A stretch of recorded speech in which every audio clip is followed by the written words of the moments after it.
মা লিয-যালিমিনা মিন আনসার, জালেমদের জন্য কোনো সাহায্যকারী পাওয়া যাবে না। ইন্নাল হামদুলিল্লাহ আলহামদুলিল্লাহি রাব্বিল আলামিন ওয়াল আকিবাতু লিল মুত্তাকিন والصلاة والسلام على رسوله الكريم أما بعد فأعوذ بالله من الشيطان الرجيم بسم الله الرحمن الرحيم وقال الذين كفروا لرسلهم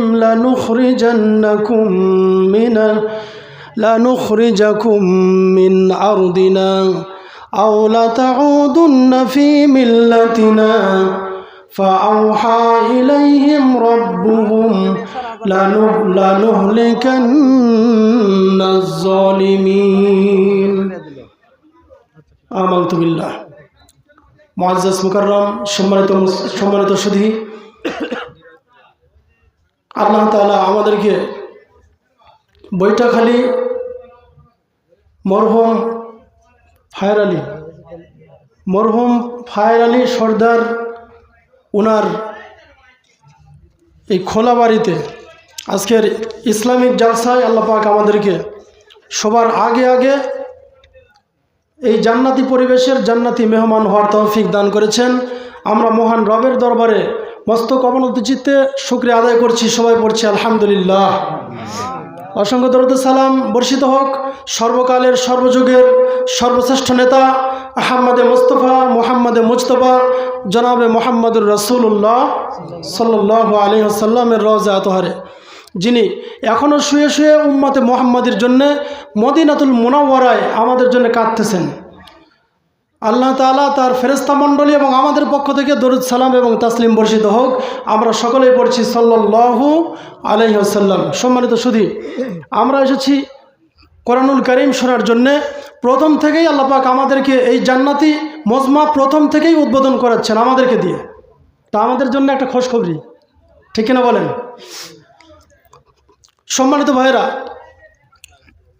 আমি আপনাদের সামনে সূরা ইব্রাহিম এখান থেকে 12 নম্বর আয়াতে কারিমা তেলাওয়াত করেছি। এরই আঙ্গিকে সংক্ষিপ্ত পরিসরে, যেহেতু সময় কম, বাদানের পক্ষ থেকে বরাদ্দ হয়েছে 10 মিনিট, এই সময়ের মধ্যে শেষ করার চেষ্টা করব। ওমা তৌফিক ইল্লা বিল্লাহ। এমন কিছু ছোট্ট পরিসরে আলোচনা, আমাদের জীবন গঠনমূলক কিছু আলোচনা আল্লাহ পাক এর নগণ্য গোলামের মুখ থেকে বের করে দিন, যাতে আমাদের জন্যে ইহকালীন সহ পরকালীন মুক্তির ব্যবস্থা হয়ে যায়। সবাই পড়েন আল্লাহুম্মা আমিন। মুসলমান ভাইরা, আল্লাহ রাব্বুল আলামিন প্রত্যেকটা গোত্রে, প্রত্যেকটা সম্প্রদায়ের মধ্যে নবী রাসূল পাঠিয়ে দিয়েছিলেন। আর প্রত্যেকটা নবী রাসূল তার কওমের কাছে এসে দাওয়াত সম্প্রচার করেছিলেন, দাওয়াতি কার্যক্রম প্রচার প্রসার করেছিলেন। আল্লাহ পাক বলেন, ওয়ালাকাদ বা'আসনা ফি কুল্লি উম্মাতির রাসূলা আন ই'বুদুল্লাহা ওয়াজতানিবুত তাগুত। আল্লাহ পাকের নবী রাসূলরা মানুষের কাছে এসে দাঁড়ে বারে বারে দাওয়াতের কাজ এভাবে বলেছিলেন, ও আমার সম্প্রদায়ের লোকেরা, তোমরা শোনো, ইয়া কওমি ই'বুদুল্লাহা মা লাকুম মিন ইলাহিন গায়রু, আল্লাহ ছাড়া তোমাদের কোনো উপাস্য নাই, সুতরাং তোমরা আল্লাহ তাআলার ইবাদত বندگی করো, অন্য কারো উপাসনা করা যাবে না। আল্লাহ তাআলা বাদ দিয়ে অন্য কারো উপাসনা করা যাবে।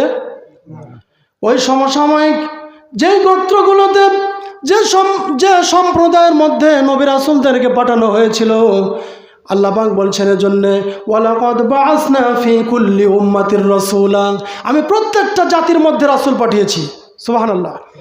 ওয়ামা কুন্না মুআজ্জিবিনা হাত্তা নাবআসা রাসূলা, আর রাসূল না পাঠানো পর্যন্ত আমি কোনো কওমকে, কোনো সম্প্রদায়কে, কোনো জাতিকে শাস্তির সম্মুখীন করি নাই। রাসূল এসেছেন, কওমের লোকজনদেরকে সতর্ক করেছেন, যারা সতর্কবাণী শুনেছে, যারা মেনেছে তারা কামিয়াব, যারা মানে নাই তারা ধ্বংস।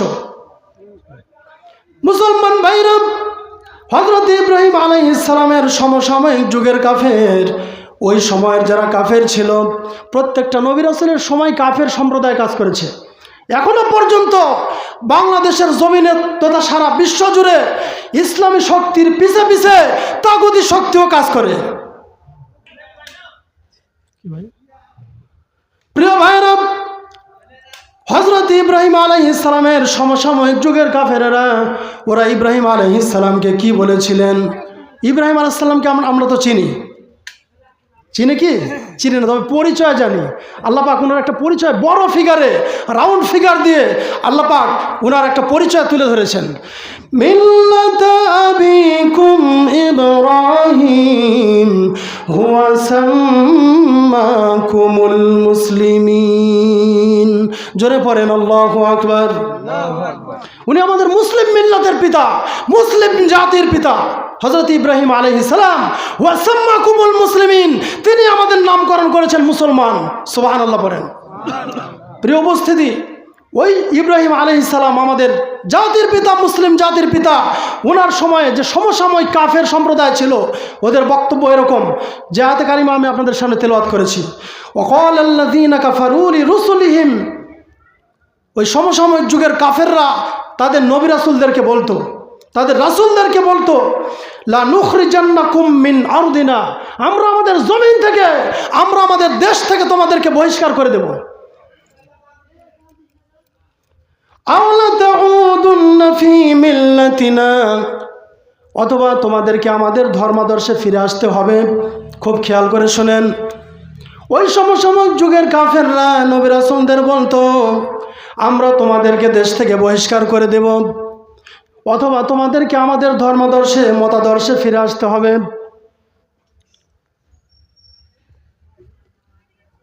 আল্লাহ পাক এবার বলেন, ফাআউহা ইলাইহিম রাব্বুহুম, এই কথা যখন ওই কাফেররা রাসূলদেরকে বলতো, তখন রাসূলদের মন খারাপ হয়ে যেত।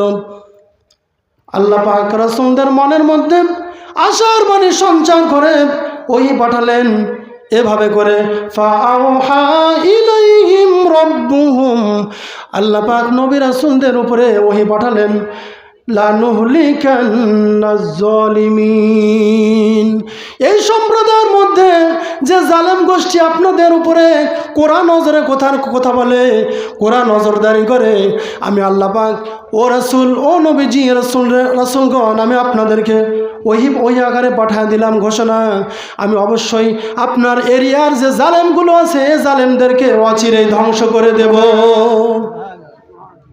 জালেমরা আগেও ধ্বংস হয়েছে, এখনও ধ্বংস হবে, ভবিষ্যতেও ধ্বংস হবে। ঠিক কিনা বলেন? মালিজ যালিমিনা মিন আনসার, জালেমদের জন্য কোনো সাহায্যকারী পাওয়া যাবে না। সম্মানিত ভাইরা, এরপরে আল্লাহ পাক দেখেন কত চমৎকার বয়ান করছেন, ওয়ালানুসকিনান্নাকুমুল আরদা মিন বা'দিহিম, এই যে জালেমদেরকে আমি এই জমিন থেকে উচ্ছেদ করে দেব, জালেমদেরকে জমিন থেকে বহিষ্কার করে দেব, এর পরিবর্তে যারা মুমিন, যারা ইমানদার, এই সমস্ত ইমানদারদেরকে জালেমের গ্যাপগুলো ফিল আপ করে দেব, জালেমদেরকে ধ্বংস করে দেব, জালেমদের পরিবর্তে আমি ইমানদারদেরকে এই জমিনের শাসন কর্তৃত্ব, এই জমিনের রাষ্ট্রীয় ক্ষমতা মুসলমানদের হাতে তুলে দেব। জোরে পড়েন সুবহানাল্লাহ। অবশ্য শাসন কার্য মুসলমানরাই চালাবে, ইসলামী খেলাফত মুসলমানদের হাতেই থাকবে, ইসলামী ঝান্ডা মুসলমানদের হাতেই থাকবে। কিন্তু দুঃখজনক হলেও সত্য, আজকে মুসলমান আমরা আমাদের গদি ছেড়ে দেওয়ার কারণে, আমাদের রাজ্য ছেড়ে দেওয়ার কারণে, আমাদের আসল গদি ছেড়ে দেওয়ার কারণে মুসলমানের আজকে পদে পদে পদদলিত হয়ে যাচ্ছে। কথা বলেন ঠিক কিনা? আজকে কোরআন সুন্নাহর আলো থেকে আমরা অনেক দূরে, যার কারণে আজকে আমাদের ভাগ্যাকাশে উন্নতির পরিবর্তে অবনতির পরিমাণটাই বেশি। শেষ করে দেবো ভাই, আর 1 মিনিট আছে। জি, মুসলমান ভাইরা, আল্লাহ পাক ওই জালেমদেরকে ধ্বংস করে দেবেন, তার পরিবর্তে ইমানদারদেরকে এই জালেমের গ্যাপ পুরো করে দেবেন। যালিকা লিমান খাফা মাকামি ওয়া খাফা ওয়াঈদ। জোরে পড়েন আল্লাহু আকবার। এই ঘোষণাটা আল্লাহ পাক তাদের জন্য শোনাচ্ছেন, যালিকা লিমান খাফা মাকামি, যারা আমি আল্লাহর সামনে দণ্ডায়মান হওয়ার ভয় রাখে তাদের জন্য খুশখবরি, আল্লাহ পাক তাদের হাতে জমিনের শাসনভার তুলে দিবেন। ওয়াযালিকা লিমান খাফা মাকামি ওয়া খাফা ওয়াঈদ, এবং তাদের জন্য এই খুশখবরি যারা আমি আল্লাহ তাআলার শাস্তির ভয় রাখে। দুইটা শর্তের বিনিময়ে আল্লাহ পাক ইমানদারদেরকে, মুসলমানদেরকে জমিনের শাসন ক্ষমতা দিবেন। একটা হচ্ছে যারা আল্লাহ তাআলার সামনে দণ্ডায়মান হওয়ার ভয় রাখে। অবশ্যই আমরা আল্লাহর সামনে যাবো কি যাব না ভাই? যাব না?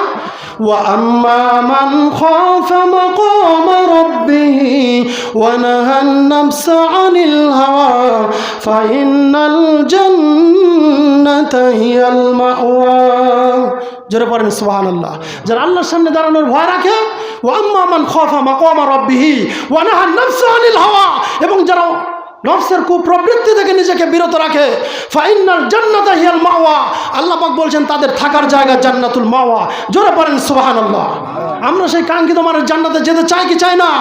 তো জান্নাতে যেতে চাইলে কি যাওয়া যাবে? অবশ্যই জান্নাতের কাজ করতে হবে, ঠিক কিনা বলেন? আমরা চাই আমাদের এই ছোট্ট বাংলাদেশটা, 56,000 বর্গ মাইলের দেশটা, এই দেশের প্রত্যেকটা ইঞ্চি মাটি আল্লাহ পাক কোরআনের জন্য কবুল করেন। আমরা বলছি আল্লাহুম্মা আমিন।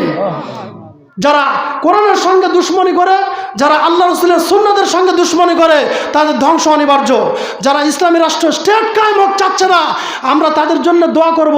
অবশ্যই তারা দলে দলে ইসলামী স্টেট কায়েম হোক, এই নিয়ত সবার থাকতে হবে। যারা চাইবে না তাদের কপাল বড় খারাপ, তাদের বদনসিব, তারা পুড়ে যাবে, তারা ধ্বংস হয়ে যাবে। সম্মানিত ভাইয়েরা, আলোচনা করার যদিও বিষয়বস্তু অনেক দীর্ঘ, তারপরে সংক্ষিপ্ত পরিসরে কিছু আলোচনা করলাম। আল্লাহ পাক আমাদেরকে এই আলোচনা মোতাবেক ইসলামী স্টেট আমাদেরকে কায়েম করার জন্য ইসলামী আন্দোলনের উজ্জীবিত সৈনিক হওয়ার তৌফিক দান করেন। আমরা বলছি আল্লাহুম্মা আমিন। মৃত্যুর আগে যাতে করে আমরা এই চর্মচোখে 56,000 বর্গ মাইলটা কোরআন দিয়ে চললে কেমন দেখা যায়, আমরা অবশ্যই দেখে মরতে চাই। আল্লাহ পাক তৌফিক দান করেন। জোরে পড়েন আল্লাহুম্মা আমিন। ওয়া মা আলাইনা ইল্লাল বালাগ। আসসালামু আলাইকুম ওয়া রাহমাতুল্লাহি ওয়া বারাকাতুহু।